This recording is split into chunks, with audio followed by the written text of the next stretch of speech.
여섯, 일곱, 여덟.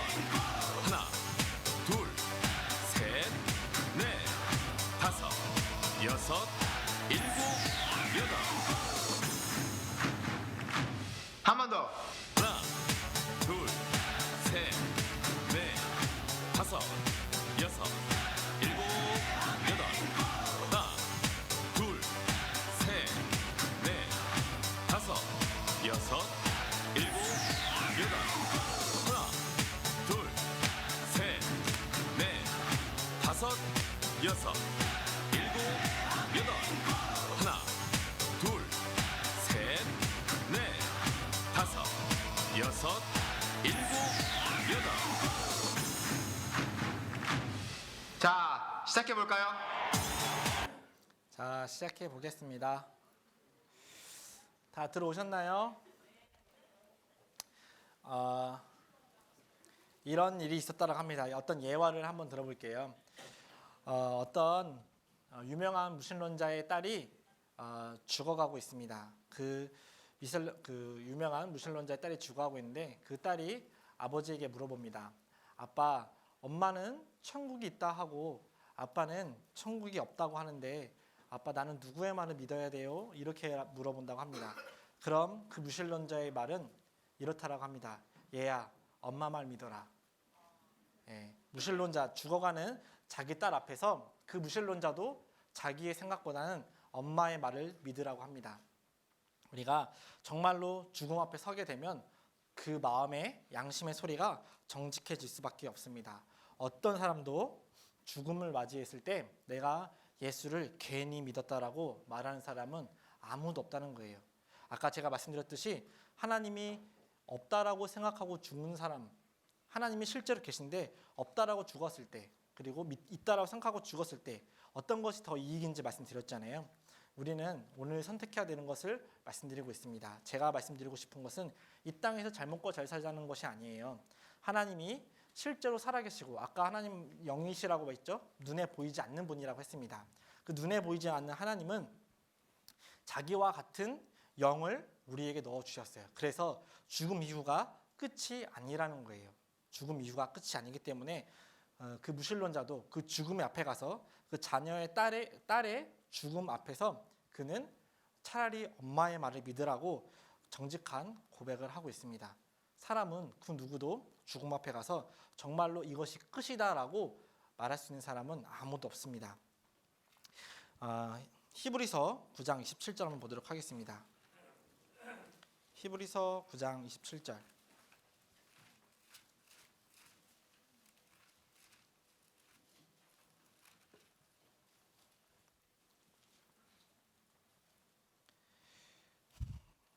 같이 읽겠습니다. 한 번 죽는 것은 사람에게 정하신 것이요 그 후에는 심판이 있으리니. 모든 사람은 한 번쯤은 무조건 죽죠. 두 번쯤 죽나요? 한 번은 무조건 죽어요. 그런데 그 한 번 죽는 것은 모든 사람에게 정해진 거예요. 하지만 그 후에 성경은 말씀하고 계십니다. 분명히 심판이 있다고. 지금부터 제가 전해드리는 성경 말씀이 사실이라면 이 말씀도 사실일 거예요. 제가 이 죽음 이후의 것들에 대해서 하나님은 저는 경험해보지 못했지만 다른 사람들로 하여금 경험해보시고 그것들을 많은 매체를 통해서 확인해볼 수 있게 해주셨는데 그 영혼에 대해서 말씀을 드리고자 합니다. 우리가 아까 제가 처음에 말씀드렸던 것처럼 이 강당에서 가장 중요한, 가장 가치 있는 존재가 바로 우리 사람이라고 말씀드렸잖아요. 그 사람, 그것이 우리의 생각이 아니라, 우리가 중요한 것은 우리 생각이 아니라 하나님 생각도 나와 같아요. 하나님은 나를 가장 가치 있고 가장 귀하게 생각하고 계십니다. 이사야 성경 한번 보도록 하겠습니다. 이사야 성경 49장 5절.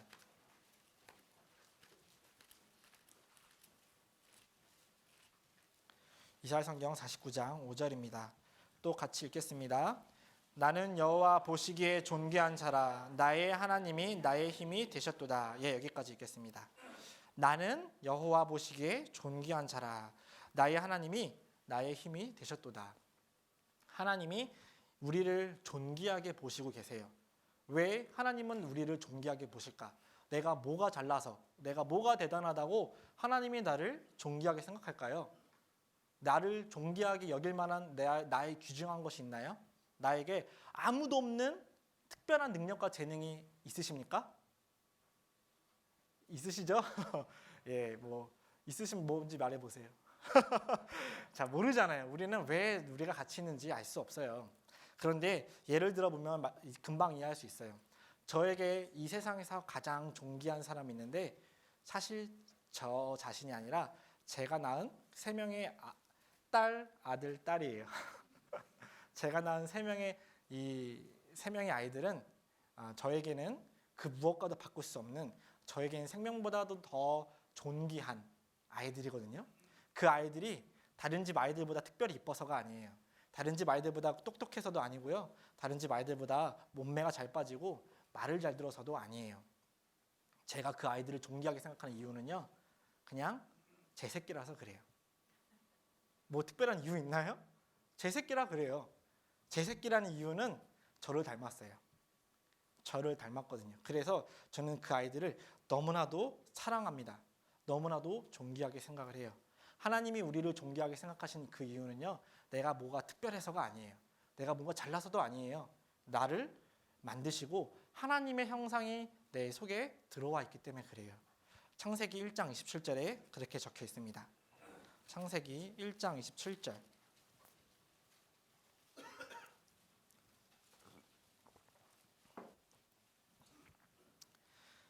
창세기 1장 27절. 하나님이 자기 형상 곧 하나님의 형상대로 사람을 창조하시되 남자와 여자를 창조하시고.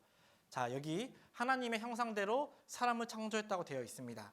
아까 제가 하나님의 형상은 뭐라고 말씀드렸죠? 하나님은 영이시다 그랬죠.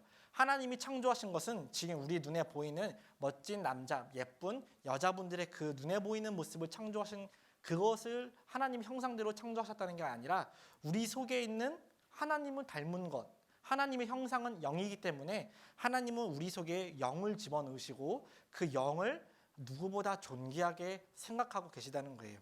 하나님의 형상대로 남자와 여자를 창조하셨다 그래서 어떤 잘못된 교회는 남자 하나님이 있고 여자 하나님이 있어서 그 아빠 하나님은 돌아가셨고 엄마 하나님이 계시다라고 우기는 분들이 계신데, 정말 요한복음 5장 24절 한 번만 읽으면 그것들이 정말 잘못됐다는 것을 알 수 있는데, 그 엄마 하나님 없어요. 하나님은 남자도 여자도 트랜스젠더도 아니에요. 하나님은 영이십니다. 영. 그 하나님이 영으로 사람을 만드셨다고 하시는 거예요. 어떻게 만드셨냐? 그 옆에 보면 7절에 여호와 2장 7절 여호와 하나님이 흙으로 사람을 지으시고 생기를 그 코에 불어넣으시니 사람이 생영이 된지라. 하나님께서 사람을 창조하시고 하나님 형상대로 사람을 창조하시고 이 육신을 만드셨을 때 어떻게 그 영을 집어넣으셨냐? 코에다가 불어넣으셨다는 거예요. 우리 코로 해서 우리 속에 하나님을 닮은 그 영이 우리 속에 존재하고 있다라고 말씀하고 계십니다. 성경엔 영혼에 대해서 많이 나오는데요. 제가 미리 좀 찾아왔습니다. 욥기 19장 26절에 나의 이 가죽 이것이 썩은 후에 내가 육체 밖에서 하나님을 본다. 나의 이 가죽 내가 썩은 후에 이것이 썩은 후에 내가 육체 밖에서 하나님을 본다. 나라는 것이 죽었는데 또 내가 나를 본다는 거예요. 여호와를 증거한다고 해서 다니는 분들이 계시는데 그분들이 이 말씀을 보면 싫어해요. 왜냐하면 그들은 지옥도 천국도 영혼도 없다고 믿거든요. 그런데 성경은 분명하게 말하고 있죠. 나의 이 가죽 이것이 썩은 후에 내가 육체 밖에서 본다. 그럼 나는 뭐예요? 또 다른 나는 뭐죠? 그들은 이 말씀을 아주 싫어해요. 그리고 읽지 않아요. 보지 못하게 합니다. 참 모순됐죠? 자, 성경 분명히 영혼의 존재에 대해서 여러 번 언급하고 계십니다. 전도서 12장 7절에도 흙은 여전히 땅으로 돌아가고 그 신은 그 주신 하나님께로 돌아가기 전에 기억하라. 그 신은 귀신 신자를 말하는 게 아니라 영어 성경에 보면 스피릿으로 되어 있어요. 정신, 영혼으로 되어 번역되는 그 스피릿으로 되어 있거든요. 소울도 아니고 스피릿으로 되어 있습니다. 그 영혼이 그 주신 하나님께로 돌아가기 전에 기억하라. 하나님은 성경에 영혼이 있고 그것이 죽으면 심판받고 분명히 하나님께로 돌아간다라고 되어 있어요. 그래서 우리가 사람이 죽으면 뭐라고 하죠? 돌아가셨다라고 하잖아요. 세상에서 소멸되었다라고 말하지 않죠. 별세하셨다고 하잖아요. 세상하고 등졌다, 세상하고 이별했다. 그렇게 말하잖아요. 소천했다, 하늘로 올라갔다. 우리가 말하고 있는 언어 중에서도 사람이 죽었을 때 그것을 끝이다라고 단정하는 그 언어는 어디에도 우리나라에는 없어요. 사람이 죽었을 때 그 사람 소멸됐어, 사라졌어 이렇게 표현하던가요? 돌아가셨어, 소천하셨어, 별세하셨어, 이렇게 서거하셨어, 이렇게 뭔가 이별을 뜻하는 단어로 적혀져 있지 사라졌다라는 것으로 적혀져 있지 않아요. 그런데 우리는 이미 그렇게 언어를 쓰고 있는데도 불구하고 왜 영혼의 존재에 대해서 하나님이 보이지 않다고 해서 왜 없다고 생각하십니까? 그것은 우리가 쓰고 있는 이미 이 단어에서도 잘못된 모순된 생각이라는 것을 확인해 볼 수 있습니다. 또 창세기 3장 19절에도 우리를 흙으로 지었다고 하셨고 흙으로 돌아가라 그리고 돌아가라고 말씀하고 계십니다. 그리고 또 영혼에 대해서 잠깐 살펴보도록 하겠습니다. 데살로니가전서 5장 23절에도 여기 보시면 영과 혼과 몸이 우리 주 예수 그리스도의 강림하실 때 흠없게 보존되기를 원하노라. 사람은 성경에서 영과 혼과 몸 이 세 가지로 구분한다고 말씀하고 계시죠. 야고보서 2장 26절에도 영혼 없는 몸이 죽은 것 같이 행함 없는 믿음은 죽은 것이다. 영혼이 있다라고 반복해서 말씀하고 계십니다. 아까 우리가 방금 읽었던 전도서 12장 7절 말씀입니다. 이게 보시는 것처럼 사람이 있고 사람이 살고 있는 집이 있어요. 어떤 게 더 중요하죠? 사람이 중요하잖아요. 집은 무너져도 사람은 무너지면 다시 세울 수 없잖아요. 사람이 더 중요합니다. 그러면 이 사람 속에도 진짜 사람이 있고 가짜 사람이 있는데 우리가 잘못 알고 있는 것들이 뭐냐면 우리 속에 이 영혼이 진짜 나인데도 불구하고 우리는 눈에 보이는 이 육신에 사로잡혀서 살 때가 많이 있어요. 사람은 성경에서 사람을 이렇게 말씀하고 계십니다. 영과 혼과 몸이 예수님 강림하실 때 흠없이 보존되길 원한다고 되어 있잖아요. 그 몸은 식욕, 우리의 욕구를 말하고 있습니다. 식욕, 배고프다, 밥 먹어야지. 수면력, 졸려, 자야지. 지금 그 수면력에 사로잡힌 분들이 없으신 것 같아요. 다행입니다. 감사합니다. 그 성욕, 이 성욕은 이 몸이 이 세 가지 욕구를 물론 이것 외에도 명예욕, 권세욕, 물질욕 많이 있겠지만 대표적인 이 욕구를 이렇게 몸의 욕구로 볼 수 있습니다. 그리고 혼의 욕구는 지식, 감정, 의지. 지식, 감정, 의지. 지정이라고 하죠. 꽃이 있어요. 꽃이 있는 것을 봤죠. 와 예쁘다, 예쁘다. 그 감정, 그렇죠? 가져가야지. 의지. 그것이 혼. 이것은 동물들에게도 있는 거예요. 사람에게만 있는 게 아니라 동물들에게도. 동물들도 그것 어느 정도의 경험과 지식이라는 것, 감정이라는 것, 의지라는 것이 있잖아요. 우리는 그냥 원숭이가 사람 된 동물이 아니에요. 우리는 하나님이 특별히 따로 창조한 만물의 영장이 아닌 특별한 하나님의 사랑의 짝인 거예요. 만물의 영장이라고 그렇게 우리를 깎아내리시면 안 돼요. 우리는 하나님의 사랑의 짝이라는 거죠. 그럼 영혼이라는 것은 대체 그럼 어떤 것이냐? 나에게 영혼이 정말 있는 것이냐? 그 영혼의 존재는 이렇게 알 수 있습니다. 종교심, 양심, 영혼을 사모함. 영혼의 존재라는 것을 우리가 사람에게만 있다는 것은요. 사람이 사는 그 모든 곳에는 종교, 즉 보이지 않는 신에 대한 두려움이 있어요. 그래서 그것들을 우리는 종교라는 문화를 통해서 발전시켜 왔죠. 아까 말씀드렸지만 그 종교는 사람이 만든 거지 하나님이 만든 게 아니에요. 그렇죠? 사람이 만든 신이 종교라고 말씀하셨습니다. 양심, 아무도 보지 않는 곳에서 내가 나쁜 짓을 할 때 무엇인가 두려워하고 쿵탁쿵탁 뛰는 것이 있어요. 양심은 원래 사실 내 게 아니에요. 양심 내 거라면 내가 나쁜 짓을 할 때 왜 두근두근하고 무엇인가 불안하다고 느끼겠습니까? 나와 무라일체가 되어 있으면 내가 나쁜 짓 할 때 아무렇지도 않아야 돼요. 양심은 내 게 아니고 하나님 거거든요. 하나님 거니까 내가 악을 행할 때 그 선하신 하나님의 것이 반응하고 있는 거예요. 마치 블랙박스가 잘못된 상황을 다 기록하고 있는 것처럼 우리의 양심은 하나님 겁니다. 그리고 원숭이가 아무리 많이 모여 살아도 원숭이가 모여 사는 곳에는 산당이나 제사 드리는 그런 제사단이 없어요. 사람이 사는 그 모든 곳에는 다 이런 특별한 종교들이 살고 있습니다. 특별히 위험한 곳, 그 바다와 가까이 살고 있는 사람들에게는 더 강한 종교들이 있음을 우리가 확인해 볼 수 있습니다. 사람은 죽고 싶지 않고 영원히 살고 싶은 그 양심의 욕구가 있기 때문에 그 사람은 분명히 하나님의 짝으로 지어진 하나님의 형상대로 지음을 받은 영혼이 사람의 몸속에 있음을 알 수 있습니다. 그 사람이 영혼이 실제로 있다는 것을 느낀 사람들이 있는데 그분들의 영상을 한번 보도록 하겠습니다. 인간을 비롯해 생명을 가진 모든 것은 언젠가는 죽음을 맞이하게 됩니다. 물론 지금 TV를 시청하고 있는 당신도 예외는 아니죠. 그렇다면 죽음 뒤의 사후 세계는 있을까요? I think it's false. I think that when my body dies, that's the end. 죽는 순간 그대로 끝일까요? Yep, there's life after death. With the work that we've been doing with people who are dying and taking all the evidence together,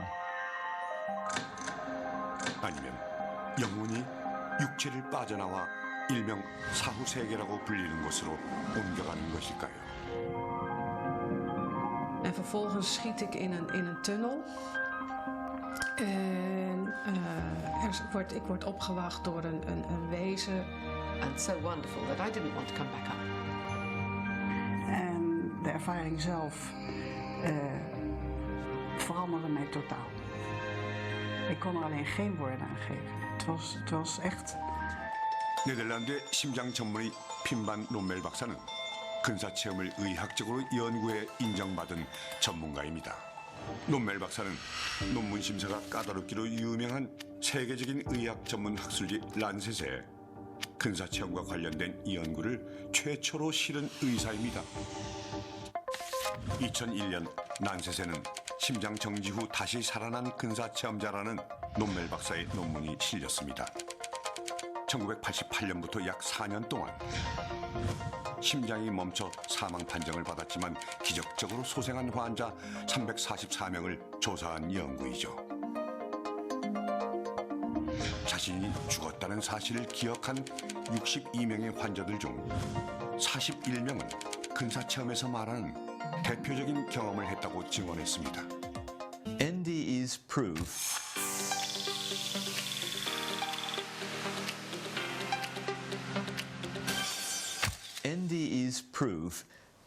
consciousness does not die when the body dies.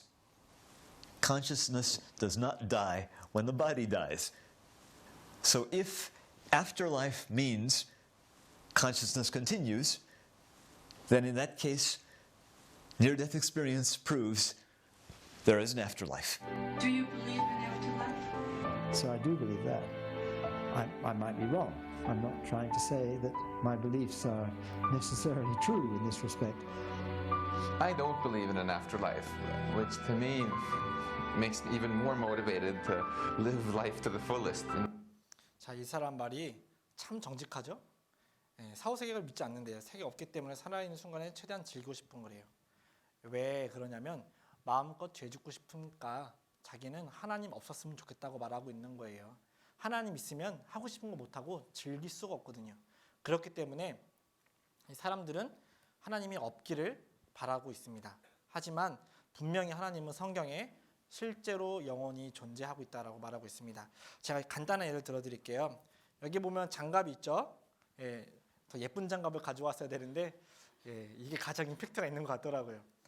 이 목장갑이 있는데 이 목장갑의 진짜 능력은 어디에 있나요?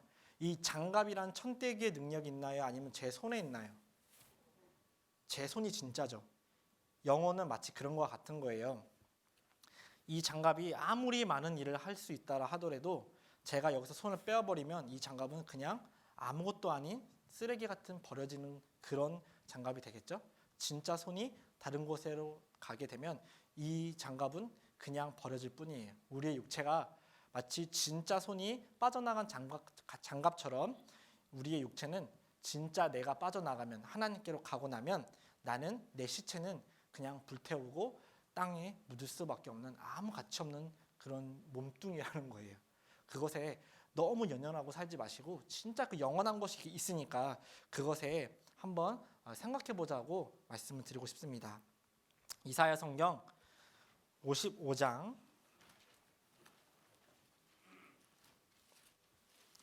55장 3절에서 6절입니다.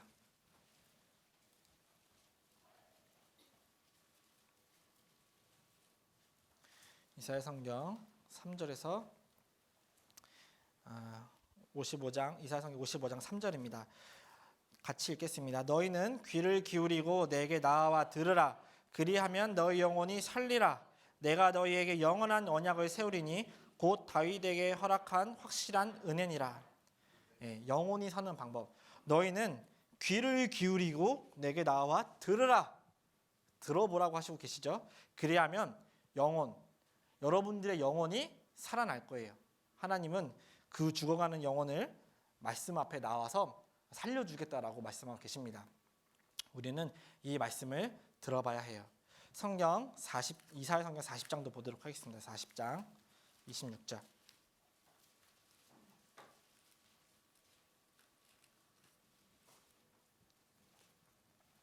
또 같이 읽겠습니다. 너희는 눈을 높이 들어 누가 이 모든 것을 창조하였나 보라. 주께서는 수요대로 만상을 이끌어내시고 각각 그 이름을 부르시나니 그의 권세가 크고 그의 능력이 강함으로 하나도 빠짐이 없느니라. 지금부터는 하나님이 어떠한 분인지에 대해서 더 자세히 설명해 드리도록 하겠습니다. 하나님의 능력에 대해서 말씀드리겠다는 건데요. 여기 보시면 너희는 눈을 높이 들어 누가 이 모든 것을 창조하였나 보라 라고 되어 있습니다. 하나님은 보라 라고 말씀하고 계세요. 이 세상 모든 것을 하나님이 창조했는데 그 창조한 그 모든 것에 하나님의 솜씨와 능력이 있기 때문에 하나님은 그것을 보라, 그리고 하나님을 알아라, 그렇게 말하고 있습니다. 로마서 1장 20절에 보면 상세로부터 그의 보이지 않는 것들 곧 그의 영원하신 능력과 신성이 모든 만드신 만물에 분명히 보여 알게 된다라고 성경이 말씀하고 계시거든요. 하나님은 만물에 하나님의 능력과 신성을 부여하시고 그것을 보라라고 말씀하고 계세요. 우리는 그 하나님의 능력을 보고자 합니다. 그 산속에 하얀색 눈이 덮인 그 산속에 하얀색 눈이 내렸어요. 그 산에. 그런데 거기에 호랑이 발자국이 찍혀 있어요. 그 호랑이 발자국이 여기서부터 저 끝까지 찍혀 있어요. 호랑이는 보이지 않습니다. 그러면 그 산속에 나는 지금 호랑이가 보이지 않지만 그 산속에는 호랑이가 있는 것인가요? 없는 것인가요? 있는 거예요? 없는 거예요? 있는 거잖아요. 호랑이가 눈에 보이진 않지만 호랑이의 발자국만 보고도 우리는 그 호랑이의 존재를 알 수가 있어요. 그런데 그 호랑이가 산속에서 어흥 하면서 울고 있어요. 소리는 보이지 않기 때문에 호랑이는 여전히 보이지 않죠. 그런데 소리가 들려요. 그리고 호랑이의 털이 떨어져 있고 호랑이의 발자국이 찍혀 있어요. 그 산속에 호랑이가 있을 확률 몇 %죠? 100%죠. 100%에서 99.9%, 0.1%에 없을 거라는 믿음을 가지고 들어갔다가는 낭패를 보겠죠. 하나님은 이렇게 세상에 많은 곳에 흔적을 남겨두시고 하나님을 찾아보라고 말씀하셨어요. 그리고 하나님은 찾기 어렵게 숨어 계신 게 아니라 아주 여러 곳에 쉽게 나타내 보이고 계십니다. 창세기 1장 1절. 창세기 1장 1절입니다. 같이 읽겠습니다. 태초에 하나님이 천지를 창조하시니라. 하나님은 이 모든 것을 누가 창조했나 보라. 누가 창조했냐? 내가 창조했으니까 이것을 보라 라고 말씀하고 계시죠. 태초에 하나님이 천지를 창조하셨다. 하나님이 천지를 창조하셨는데 우리가 지금 그냥 봤을 때는 이것이 정말 하나님이 창조한 거라고? 이렇게 황사고 많고 미세먼지가 많은데 이걸 창조하셨다고? 별거 없네 라고 생각하실지 모르겠어요. 그래서 우리가 보는 시각이 아니라 지구 바깥에서 본 지구를 감동받아서 어떤 이가 말을 했는데 그 지구 바깥에서 처음 지구를 본 사람의 말을 한번 들어보도록 하겠습니다.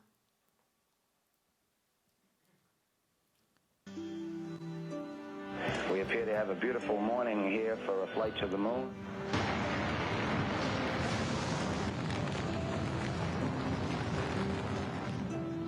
지구라는 세상 밖으로 나가본 사람은 소수다. 그 주인공들이 놀라운 것을 발견했다. For all the people back on Earth,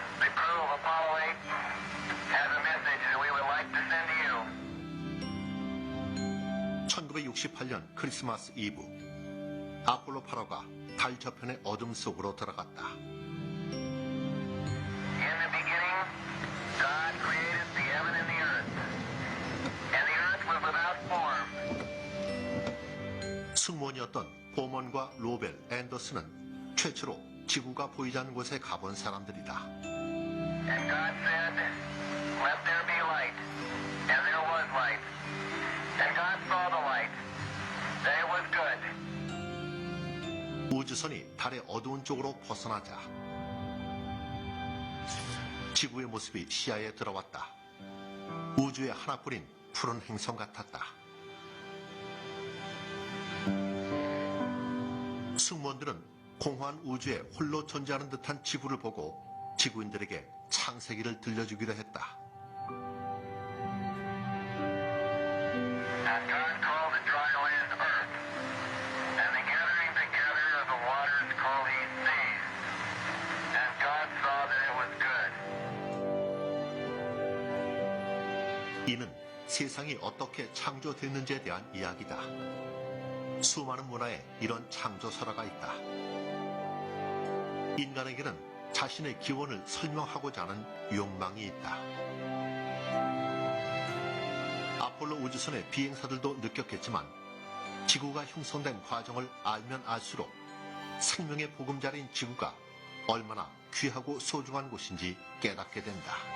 From the crew of Apollo 8, we close with good night, good luck, a Merry Christmas, and God bless all of you. 자, 이 처음 지구 바깥을 나가본 아폴로 8호의 승무원들은 이 지구를 보면서 한 가지 말을 해주고 싶었는데 그 말은 창세기 1장의 내용이었어요. 태초에 하나님이 천지를 창조하시니라. 지금 우리가 이 지구 안에 사니까, 은혜 속에 사니까 그것이 은혜가 은혜인지 모르고 사는데요. 여러분들 결혼해서 바깥에 나가서 살아보면요, 엄마 아빠 같이 살 때가 얼마나 행복했는지 이해하실 겁니다. 지금 그 은혜를 은혜로 아셔야 돼요. 지구에 살 때는 지구가 얼마나 감사하고 좋은지 모르죠. 지구 바깥을 나가보니까 집 나오면 고생이다라는 걸 이 승무원들이 제일 잘 알았던 것 같아요. 태초에 하나님이 천지를 창조하셨다가 가장 먼저 양심적으로 고백하게 되었던 거예요. 이 아폴로 8호의 우주선의 사람들이 그냥 운전자로서 이거 탄 거 아니에요. 이 사람들도 과학자입니다. 그 과학자들은 지구를 보고 성경을 읽었어요. 지구는 하나님이 만드신 첫 번째 작품이 분명합니다. 여기에 보시면 우리가 하나님이 살아계시다라는 증거 중에 하나가 많은 것들을 들 수가 있는데, 사람들은 이 지구가, 우주가 사람들이 저절로 되었다라고 말하는 사람들이 많이 있어요. 그 저절로 생겼다라는 말은 결국 하나님이 없다라는 것, 스스로 원래부터 있었다라는 것을 부인하고 있는 겁니다. 여기에 보면 제가 미리 그림을 그려놨는데 S는 태양이고 지구, 이제 달을 이제 표현하고 있습니다. 우리가 지금 지구가 태양으로부터 1억 5천만 킬로미터가 거리가 떨어진 상태로 유지하고 있어요. 이것이 라이프존이라고 해서 이 라이프존에만 있는 행성만이 생명이 존재할 수 있는 환경입니다. 그런데 수금지와 목토천해명, 우리 태양계에서 유일하게 생명이 존재하는 곳은 지구밖에 없고 1억 5천만 킬로미터에 있는 유일한 지구만이 생명이 살고 있어요. 우리가 살고 있죠? 그것이 과연 우연이었을까? 첫 번째 조건, 태양과 지구의 거리입니다. 그리고 이 지구는 16만 7,400km, 아니 1,674km의 속도로 공전을 하고 있어요. 자전을 하고 있어요. 죄송합니다. 자전을 하고 있는데 우리가 조금만 더 자전 속도가 빠르면 어떻게 될까? 아마 여기에 멀쩡하게 다리 붙이고 앉아 계실 수 있는 분은 아무도 없을 거예요. 다 지구 바깥으로 떨어져 나갔을 거예요. 그 원심력의 힘으로 인해서요. 자, 그리고 이 지구는 지구와 달의 거리는 38만 킬로미터입니다. 38만 킬로미터인데 달이 조금만 지구랑 가까워지면, 우리 김포는 여기 인천시지만 조금만 달이 지구와 가까워지면 아마 대부분의 많은 사람들이 바다에 잠기게 될 거예요. 그렇죠? 그리고 달이 생명의 주기를 나타내는 것이 달인데 그 생명을 주관하는 것이 달인데 그 달로 인해서 많은 생명들이 죽었다가 또 많은 생명들이 쓸데없이 커졌다가 그렇게 될 수도 있습니다. 이 달과 지구의 거리도 너무나도 완벽해요. 사람이 살기에. 그리고 이 지구가 365일 23시간 59분 3.09초에 한 바퀴를 도는 게 1년이 됩니다. 그 공전 속도가 10만 5천 킬로미터라고 해요. 10만 5천이 이게 아니죠? 10만 5천 킬로미터로 공전을 하고 있다고 합니다. 이 공전 속도와 하루에 1년에 한 바퀴 도는 이 모든 것이 우연히 짜여진 것일까? 이것은 하나님께서 설계하시지 않고서는 이렇게 될 수가 없다는 거예요. 많은 사람들이 다른 생명체가 있을 수 있다라고 전 우주를 찾아다니는데요. 가끔씩 생명의 흔적이 발견됐다. 생명이 있을 수 있다. 물의 흔적이 있다라고 말하고 있습니다. 그것이 틀렸다는 게 아니에요. 근데 그런 흔적이 있을 수 있어요. 그런데 중요한 건 사람이 지구에서 생명체가 살기 위해서 필요한 조건은 20만 가지예요. 20만 가지 조건 중에서 하나라도 없으면 안 돼요. 20만 가지 조건 중에 우리가 꼭 있어야 되는 건 중력, 마찰력 이런 거 반드시 있어야 되잖아요. 그리고 공기 중에 산소의 양, 이산화탄소의 양, 질소의 양 이런 것들이 다 만족돼야만 생명체가 생명체로서 살 수가 있거든요. 그런데 그 중에서 한 가지, 두 가지, 세 가지, 10가지, 100가지를 찾았다고 쳐봅시다. 그런다고 여기에 생명체가 살 수 있을 것 같아요? 여기에 생명이 있을 것 같아요? 없어요. 100가지 찾아도요. 1000가지 찾아보라고 해요. 10,000가지 찾아도 좋습니다. 생명체 있을 수도 있죠. 그런데 진짜 살기 위해서 20만 가지 다 있어야 돼요. 다 20만 가지의 조건이 만족돼야 우리가 지금 이렇게 앉아서 평생 동안 지지고 볶고 살면서 살 수가 있다니까요. 이게 우연이라고요? 이게 저절로 됐다고요? 정직하게 생각해 보십시오. 이것은 우연이 될 수가 없어요. 하나님이 계시지 않으면 이것은 우연이 될 수가 없습니다. 이 외에도 하나님이 살아계시고 하나님이 창조하셨다는 증거는 성경에 차고 넘치는데 몇 가지만 소개시켜 드리겠습니다. 욥기 26장입니다. 욥기 26장 7절입니다.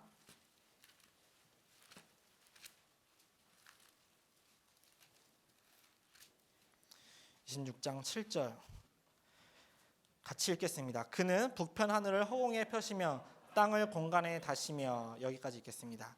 그는 북편 하늘을 허공에 다시며 땅을 공간에 다셨다. 이 욥기 성경은 지금으로부터 BC 3,500년 전, 즉 BC 1,500년경에 쓰여진 성경입니다. 지금으로부터 3,500년 전에 사람이 북편 하늘에 허공이 있고 땅이 이 땅을 영어 성경에서는 the earth로 되어 있거든요. 반응 괜찮죠? the earth로 되어 있는데 이 땅이 공간에 달려있다라고 지구가 공간에 달려있다라고 말하고 있어요. 3,500년 전의 사람이요. 욥이라는 사람이 있었는데 이것이 과연 이 사람의 지혜로서 이 사람이 바깥을 나가봐서 아폴로 8호를 타고 나가봐서 이것을 적은 것이냐? 그럴 수 없다는 거잖아요. 사람이 육안으로 지구가 허공에 달려있고 동그랗다는 것은 아폴로 8호가 나가서 사진으로 찍어온 것을 가지고 처음 확인해 봤던 거예요. 아, 정말로 지구는 동그랗구나. 그것을 처음 확인한 것이 바로 1960년대거든요. 그런데 지금으로부터 3,500년 전의 성경은 북편 하늘에 허공이 있고 땅이 공간에 달렸다는 거 말씀하고 계십니다. 북편 하늘에 허공이 있느냐? 예, 북편 하늘에 허공이 있습니다. 여기 보시면 우리가 알고 있는 과학 상식은 빅뱅 이론인데 빅뱅 이론은 모든 공간에 대폭발이 일어나서 일정한 밀도로 별들이 차 있다는 거죠. 그런데 그것을 우리가 테스트해 볼 수 있는 게 집에 가서 쌀 한 큰문 집으셔가지고 거실에다가 쫙 뿌려보세요. 그러면 엄마한테 혼나죠. 네, 엄마한테 혼나니까 하지 마세요. 그런데 쫙 뿌리는데 어떤 한 동그란 공간만 그 쌀이 가지 않아요. 있을 수 있을까요? 특정 공간만 거기에 쌀이 안 가요. 있을 수 없잖아요. 그런데 빅뱅 이론의 그런 잘못된 것들을 이 성경은 꼬집고 있습니다. 여기 보시면 그 공간이 북편 하늘의 공간이 텅 비었다는 사실을 뉴욕 타임즈 기사에서 나온 건데요. 그것을 우리나라 중앙일보에서 한글로 바꿨는데 우주에 불가사의한 공간이 있다. 북두칠성 뒤 지름 3억 광년이 별로 없이 텅 빈 상태로 있다. 북쪽 하늘, 북두칠성 뒤에 별도 거의 없는 상태로 텅 빈 공간이 있다라고 말씀하고 계십니다. 그런데 이것이 그냥 별거 아닌 허접대기 천문대에서 찾은 게 아니라 이번 관측에는 키특피트 천문대를 비롯 애리조나주의 마운트 홉킨즈 대학교 천문대가 그리고 캘리포니아 주의 펠러마운트 천문대 등이 참가했는데 세 개의 천문대에서 관측 결과가 모두 동일한 것으로 나타났다. 미국에 있는 세 개의 천문대에서 동일한 관측을 했다는 거예요. 바로 이것이 성경이 사실이라는 증거가 아니겠습니까? 성경은 사실이에요. 우리가 몰랐었던 것뿐이죠. 욥이 살고 있던 당시의 사람들의 우주관은 이렇게 되어 있었습니다. 정말 뱀이 그리고 거북이가 코끼리가 그리고 조그만 코끼리가 이렇게 땅과 하늘을 받치고 있다라고 생각을 했어요. 이렇게요. 그래서 멀리 나가면 괴물이 잡아먹는다고 사람들이 멀리 가지도 않았습니다. 이런 당시의 세계관을 가지고 있던 당시의 욥은 북편 하늘에 허공이 있고 지구가 공간에 달려 있다라고 말하고 있어요. 이렇게요. 이것이 어떻게 3,500년 전에 한 개인이 쓸 수 있는 말이랍니까? 이것은 하나님이 성경을 쓰셨기 때문에 이렇게 말씀하고 계신 거예요. 또 한번 찾아보도록 하겠습니다. 욥기 28장 5절입니다. 28장 5절. 지면은 식물내나 지하는 불로 뒤집는 것 같고, 여기 보시면 지면은 식물내나, 여기까지는 누구나 다 알 수 있는 사실이죠. 식물을 내나 지하는 불로 뒤집는 것 같고, 지하는 불로 뒤집는다. 이 정도는 옛날 사람도 알 수 있죠. 왜요? 용암이 있잖아요. 용암이 있는데 지하에는 불이 있다라고 말할 수 있잖아요. 네, 거기까지 인정합니다. 그렇다면 지하에 불이 있다라고 적어야지 왜 불로 뒤집는다고 했죠? 불이 뒤집히고 있는 거예요. 우리 지구 땅속에서 무슨 일이 벌어지고 있는지 혹시 아세요? 우리 지구 땅속에는요, 멘틀이 있어서 내핵과 외핵이 서로 다른 방향으로 돌고 있어요. 뒤집혀서 돌고 있죠. 그래서 생겨나는 것이 자기장이고, 그 자기장은 1억 5천만 킬로 떨어진 태양으로부터 오는 태양풍을 완벽하게 막아주고 있잖아요. 그 완벽하게 막아주고 있는 증거를 우리는 남극에서 오로라로 볼 수 있는 거잖아요. 그 햇빛의 빛의 산란이라고 하는 그 오로라. 그것이 어떻게 3,500년 전의 성경에 이것이 기록될 수 있었을까? 이 사람들 찍어서 맞췄을까요? 이것은 찍어서 될 수 있는 게 아니에요. 하나님이 그들에게 성경을 적을 수 있는 지혜와 능력을 허락하셨기 때문에 이 지금의 과학이 발달되고 있는 것이 3,500년 전의 성경에 적혀져 있는 거예요. 어떤 음모론자들은 옛날 과학이 현대 과학과 동일했다라고 말하는 사람들이 있는데 피곤하게 하지 마세요. 그렇지 않습니다. 예, 그렇지 않아요. 옛날 과학이 이렇지 않았어요. 자, 지금의 과학이 겨우 밝혀낸 일을 옛날 3,500년 전의 사람들은 알 수 없었지만 하나님은 알 수 있었잖아요. 왜요? 만드신 분이기 때문에 하나님은 그것을 얼마든지 설명하실 수 있었습니다. 그리고 또 하나 더 보도록 하겠습니다. 욥기 38장. 죄송합니다. 욥기 36장입니다. 6장. 36장 30절.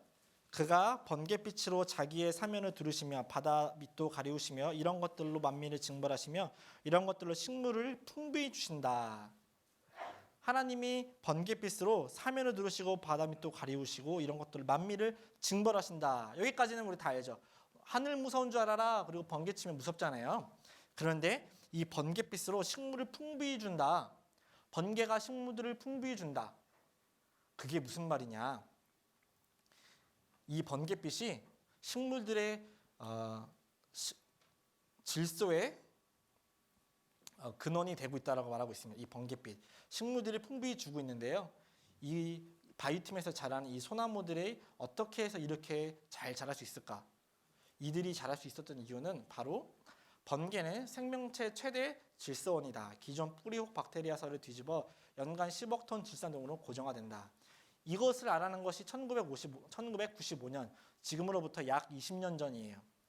이제서야 20년 전에서야 번개가 번개를 칠 때 그 질소들이 그 공기 중에 그것이 일정한 양으로 고정된다는 것을 겨우 20년 전에 알았어요. 하지만 성경의 하나님은 3,500년 전에 이런 것들로 식물을 풍부해 주신다라고 말씀하고 계십니다. 이래도 하나님이 창조하셨다는 것을 거부하시겠습니까? 이렇게 정확한 증거가 있는데 거부하시겠어요? 저는 증거를 대고 말씀을 드리고 있지만 여러분이 끝까지 하나님을 믿지 않으시려면 증거를 가지고 믿지 않으셔야 돼요. 하나님이 없다라는 증거를 가지고 믿으셔야 됩니다. 그 미국에 사이먼 그린풀이라는 사람이 있었는데 그 사람이 증거학의 아버지라고 합니다. 이 사람이 하나님을 믿지 않았어요. 무신론자였거든요. 그런데 그의 제자 한 명이 이 사이먼 그린풀이에게 물어봅니다. 교수님께서는 하나님이 없다라고 말씀하고 계신데 하나님이 정말 없으십니까? 그러니까 이 교수님이 대답을 하는 거예요. 나는 무신론자일세. 하나님은 없다네. 이렇게 말을 해버린 거예요. 그런데 그 제자가 물어봅니다. 그러면 교수님은 늘 증거 위에 모든 사건의 결과들을 생각하라고 했는데 교수님은 하나님이 없다는 증거를 가지고 계십니까? 이렇게 물어본 거죠. 그 사이먼 그린풀이는 한 대 얻어맞은 것처럼 충격이었어요. 그래서 좋다. 그러면 내가 하나님이 없다라고 증명해내겠다. 그는 그 하나님이 없다는 것을 찾기 위해서 연구하는 끝에 이런 말을 남깁니다. 하나님이 성경을 배우고 하나님을 알아보고 없다 하는 사람은 미친 사람이거나 정직하지 않은 사람이다라는 말을 남겨요. 그는 증거 위에 자기 생각을 굽혔죠. 그것이 정확하고 그것이 정직한 거예요. 그것이 정말 자기의 자존심을 지키는 길이 아니라는 거죠. 증거를 가지고 무엇이든지 설명하셔야 되고 증거를 가지고 자기의 믿음을 가지셔야 돼요. 하나님이 이랬다라고 제가 말씀을 드리고 증거를 보여드린다면 여러분들은 하나님이 없다고 생각하고 싶으시면 하나님 없는 증거를 가지고 믿으셔야 돼요. 하나님 있다는 증거는 더 있습니다. 하나님이 이 우주 만물만 지으신 것이 아니라 동물들까지 창조하셨는데 이 동물들에게도 법칙이 있는 거 아세요? 동물들에게는 어떤 법칙이 있느냐면 동물들의 심장은 평생 15억 번을 뛴다는 법칙이 있어요. 동물이 작던 크던 철치류 쥐에서부터 등치 큰 코끼리까지 어떤 동물이든지 다 15억 번의 심장 박동 횟수를 가지고 있다고 합니다. 제가 그렇게 말하면 안 믿을 테니까 과학자의 말을 좀 빌려보겠습니다. 심장 박동수와 동물의 크기 사이에는 법칙이 숨어 있습니다.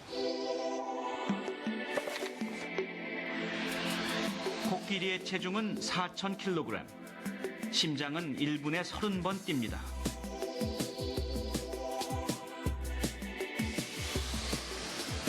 숫사자의 심박수는 60, 체중은 200kg입니다.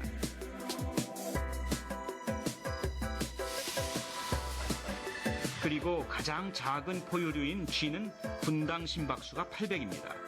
몸무게는 25g 정도입니다.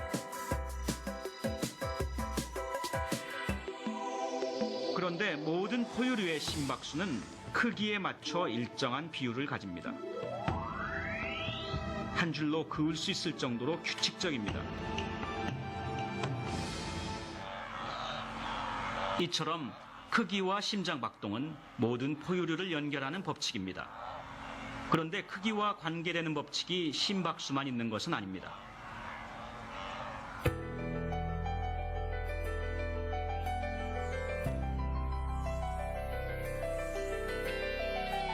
포유류의 호흡수는 크기의 4분의 1제곱에 비례해 느려집니다.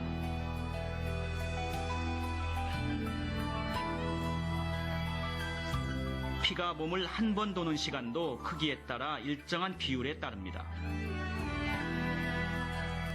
새끼를 낳을 수 있는 성체가 되는 기간, 대동맥의 지름, 그리고 무려 50여 가지가 넘는 법칙이 동물의 크기와 관계됩니다.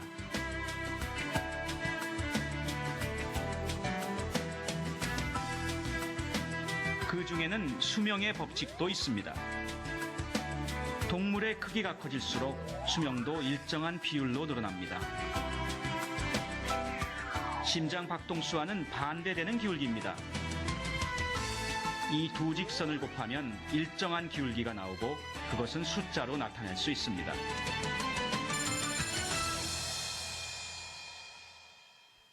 모든 포유류가 공유하는 심장 박동수 15억입니다. 네, 제 말이 맞죠? 하나님이 설계하셨기 때문에 그런 거예요. 모든 포유류 수가 15억 번의 심장박동수를 공유한다잖아요. 이것이 진화가 됐었다면 어떻게 이렇게 법칙이라고 할 수 있겠습니까? 진화론은 말 그대로 이론일 뿐이에요. 법칙은 아니죠. 모든 동물들이 이 비슷한 공유하는 법칙들이 여러 개 있는데 그 중에 하나 심장박동수가 15억 번 등치에 비례하는 그 심장박동수를 가지고 있다고 말하고 있습니다. 하나님께서 창조하실 때 하나님이 한 분이 창조하셨다는 것을 많은 사람들로 하여금 알 수 있도록 똑같은 법칙들을 여기저기 많이 숨겨 놓으셨어요. 자연계에도 피보나치 수열이라는 것이 있습니다. 그 피보나치 수열이라는 것을 통해서 모든 세계가 일정한 자연적 규칙을 가지고 있다는 것을 우리가 그것도 확인해 볼 수가 있는데, 여기 보시면 좀 시간에서 조금 넘어가도록 하겠습니다. 피보나치 수열이 뭔지 다 아실 테니까요. 예, 아신다고 생각하고 넘어가겠습니다. 시간이 없어서. 자, 첫 번째 꽃은 없고, 자, 두 번째 장, 그리고 세 번째 꽃잎은 있지만 바로 네 번째로 넘어가지 않죠. 이 앞에 수와 그 다음 수를 합쳐서 그 다음 수로 넘어가는 게 수열이잖아요. 피보나치 수열. 두 장 꽃은 있고 세 장 꽃도 있지만 네 장 꽃은 거의 없고 다섯 장 꽃을 넘어가고, 그 다음에 세 장 꽃과 다섯 장 꽃을 합친 8장, 8장과 세 장을 13장 합친 21장, 이렇게 꽃잎 수가 나아간다는 것을 확인해 볼 수가 있습니다. 여기 이렇게 피보나치 수열로 꽃도 증가하고 나뭇가지도 증가하고, 피보나치 수열을 분할을 했을 때 이것을 황금 분할이라고 하는데, 그 피보나치 수열대로 사각형으로 분할했을 때 이렇게 소용돌이 쳐서 나가는 것을 알 수가 있는데, 이것이 자연계에 너무나도 많이 있고 많은 규칙들이 이곳에 있다는 거죠. 해마의 배도 그렇고 나비의 더듬이, 솔방울의 그 솔, 이렇게 선인장의 그런 이 선인장 꽃들, 그리고 장미에 돌아가는 회오리 치는 것도, 이렇게 해바라기, 달팽이에, 그리고 여기 이 뭐라 그러죠? 이걸 달팽이 집이라고 하죠. 예, 뭐 특별한 용어가 있는 줄 알았습니다. 달팽이 집, 그리고 큰 뿔의 양, 이렇게 다 모양, 우리의 주먹, 우리의 귀, 그리고 파도의 모양, 소용돌이의 모양, 다 일정한 방향을 가지고 일정한 모양을 가지고 돌아가고 있는 것을 확인해 볼 수 있죠. 심지어는 은하수까지도요. 이것이 우연이겠습니까? 이것은 우연이 아니에요. 그리고 우리 눈에 보이지 않는 너무 작은 그 DNA의 사슬에도 황금비가 발견되고 있다고 말씀하고 계십니다. 이렇게 세 개, 그리고 앞의 수를 뒤의 수로 나누게 했을 때 그 값이 1대 1.168이 나오는데, 그것이 황금 분할이라고 합니다. 그 황금 분할을 많은 곤충들이 또 이렇게 공유하고 있습니다. 우리의 손도, 얼굴도, 다리도, 앞니 모양도, 이렇게 얼굴도 1대 1.168. 이 사람이 1대 1.168이지만 그 이목구비의 위치가 참 중요한 것 같아요. 자, 이렇게 1대 1.168로 사람이 하나님 앞에 창조되어 있습니다. 이것이 모든 규칙이 우리 가운데 있어요. 저절로 우연히 갑자기 생긴 게 아니라고요. 하나님이라는 절대 절대자께서, 창조주께서 계시기 때문에 우리는 그분이 만물 속에, 동물들 속에, 우주 속에 담겨 놓으신 그 규칙과 법칙을 찾음으로 인해서 우연히 생긴 것이 아니고 저절로 생긴 것이 아니고 창조주가 설계하셨구나, 만드셨구나, 그것을 알 수 있습니다. 하나님은 아까 제가 찾아드렸던 것처럼 이 모든 것들을 누가 창조하였나 보라, 그렇게 말씀하고 계십니다. 우리는 그 창조한 것들을 통해서 얼마든지 하나님이 살아계시다는 것을 보여드릴 수 있습니다. 너무 시간이 없어서 마지막으로 이거 하나만 보여드리고 마치도록 하겠습니다.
우리가 죽음 이후에 천국과 지옥이 있을 확률은 50대 50이에요. 아까 말씀드렸던 것처럼 우리는 선택해야 됩니다. 제가 이 정도만 설명드려도 사실 하나님을 얼마든지 충분히 인정하실 수밖에 없을 거예요. 하지만 우리가 의심이 많기 때문에 하나님은 더 많은 일들로 하나님을 증명해 보이십니다. 내일은 창조 외에 이제 인류의 역사를 가지고 하나님을 설명해 드리고자 합니다. 지금까지는 창조였고요. 내일부터는 에덴 동산, 노아의 방주, 출애굽 등을 통해서 하나님이 어떻게 역사하고 계시고 인류의 역사의 시작을 어떻게 설명하고 계신지 설명해 드리도록 하겠습니다. 내일도 빠지지 마시고 꼭 와주시기 바랍니다. 그리고 집에 갈 때 조심하세요. 아시겠죠? 네, 기도하고 마치도록 하겠습니다. 사랑과 은혜가 충만하신 살아계신 하나님 아버지 감사합니다. 오늘도 이렇게 하나님의 말씀 성경을 공부해 볼 수 있도록 모이게 해주셔서 감사합니다. 이 하나님의 말씀 성경을 배우는 가운데 하나님이 그전에는 없다라고 생각했을 수도 있지만 이렇게 말씀을 배워보는 가운데 하나님이 계실 수밖에 없다는 것을 또 듣게 되었습니다. 계속해서 증거되는 이 성경 말씀을 통해서 정말 하나님이 나와 어떠한 모습으로 살아계신지 그리고 내가 하나님 앞에 하나님의 살아계심이 나에게 무엇을 의미하는지 끝까지 그 답을 찾고 인생의 목적과 이유를 꼭 배워볼 수 있도록 인도하여 주시옵소서. 마치는 시간입니다. 집으로 돌아가는 그 발걸음도 조심히 돌아가실 수 있도록 도와주시옵소서. 우리를 사랑하시는 우리 구주 예수 그리스도의 이름으로 감사하며 기도드렸습니다. 아멘. 수고하셨습니다. 네, 정숙한 가운데서 말씀